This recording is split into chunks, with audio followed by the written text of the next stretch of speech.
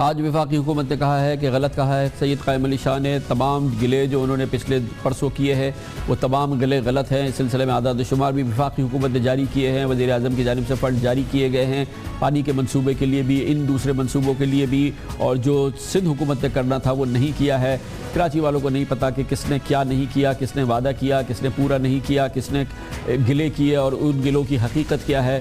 بنیادی بات یہ ہے کہ کراچی شہر کا حال اس وقت دگرگوں ہے. پاکستان کا سب سے بڑا شہر ایک آہ و بقا کی تصویر بنا ہوا ہے. اس کی ایک جھلک آپ کو دکھاتے ہیں ہم اپنے نمائندہ خصوصی شہریار جنجوعہ کی اس رپورٹ میں.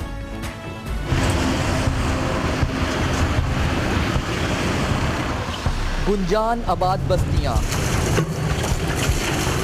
وسائل کی کمی, آئے دن کے مظاہرے اور اسٹریٹ کرائمز کا ناسور. یہ ہے روشنیوں کا شہر کراچی. کراچی شہر کے کم و بیش تمام مسائل کی اصل اور بنیادی وجہ اس شہر کی تیزی سے پھیلتی ہوئی بے ہنگم آبادی ہے. اس بات میں تو اختلاف ہو سکتا ہے کہ کراچی کی آبادی 1.5 کروڑ ہے, 2 کروڑ یا 2.5 کروڑ, لیکن یہ ایک ناقابل تردید حقیقت ہے کہ اس شہر کی آبادی خطرناک حد تک بڑھ چکی ہے.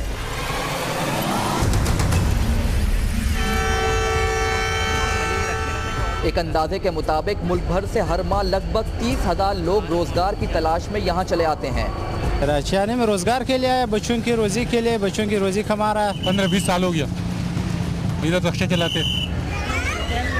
آبادی کے اس بے ہنگم اضافے سے شہر کی سماجی و طبقاتی تقسیم کی ترتیب بگڑ رہی ہے اور رہائش کے مسائل سنگین سے سنگین تر ہوتے جا رہے ہیں. ایک طرف لاکھوں خاندان دڑبے جیسے فلیٹوں میں زندگی گزارنے پر مجبور ہیں, تو دوسری طرف غیر منظم بستیوں کا حجم بڑھتا ہی چلا جا رہا ہے. تقریباً 40 سے 45 جو ہے ہمارا شہری ہے اور 60% جو اس وقت ہے کچی آبادیاں ہیں. وہ بیمار بھی ہوں گے, انہیں تعلیم بھی چاہیے, تو اب جو شہر کا طبقہ ہے وہ ان کی وجہ سے بہت زیادہ متاثر ہو رہا ہے.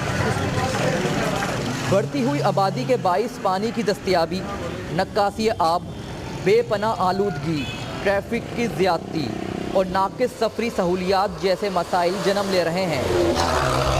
یہ کوچوں میں, ویگنوں میں آپ نے دیکھا ہوگا کہ لوگ جو ہیں وہ جانوروں کی طرح سفر کر رہے ہوتے ہیں اور دیکھ کے نہایت دکھ ہوتا ہے. آپ کو پانی کی ضرورت ہے, آپ کو بجلی کی ضرورت ہے. کراچی کا موجودہ انفراسٹرکچر اتنی زیادہ آبادی کا بوجھ برداشت کرنے کے قابل نہیں ہے, لیکن صوبائی حکام اس بات کی منصوبہ بندی اب تک نہیں کر پائے. ہمارا جو انفراسٹرکچر جو ہے وہ میرا خیال ہے اس کو اکوموڈیٹ نہیں کر پا رہا, بیکاز اس کے شارٹ فال تو ہونا ہے. آدمی کی جو نیڈس ہے, پانی ہو گیا, بجلی ہو گئی, اس کو کوشش کرتے ہیں. پاپولیشن کو کنٹرول کرنا ہمارا کام تو نہیں ہے نا. کہا جا رہا ہے کہ آنے والے 10 سال میں کراچی شہر کی آبادی دگنی ہو جائے گی. ایسی صورتحال میں اس شہر میں زندگی کتنی مشکل ہو جائے گی, اس سوال کا جواب آپ بہتر جانتے ہیں. کیمرامین مرسلین کے ساتھ پروگرام دنیا کامران خان کے ساتھ کے لیے محمد شہریار, کراچی. افسوس صد افسوس, یہ پوری صورتحال ہے, سب کے سامنے ہے, حکومت کے سامنے بھی ہے, اسلام آباد کے سامنے بھی ہے, اور کراچی میں بیٹھے سید قائم علی شاہ کے سامنے بھی ہے. کمرشل بریک اور اس کے بعد ذکر کریں گے. وعدے صرف کراچی والوں سے کر کے توڑے نہیں جاتے, قوم سے کر کے وعدے بھی توڑ دیے جاتے ہیں. اگر وعدوں پہ عمل ہو رہا ہوتا تو اس وقت تکمیل کے قریب ہوتا. منصوبہ تھا بہت بڑا, اعلان خود وزیر اعظم نے کیا تھا, 6600 میگا واٹ بجلی کا منصوبہ ہوا میں تحلیل ہو گیا ہے. کوئی پلٹ کے پوچھنے والا نہیں, نہ بتانے والا کہ کہاں سے آیا تھا یہ منصوبہ, کہاں چلا گیا. عجیب داستان ہے, سناتے ہیں کمرشل بریک کے بعد.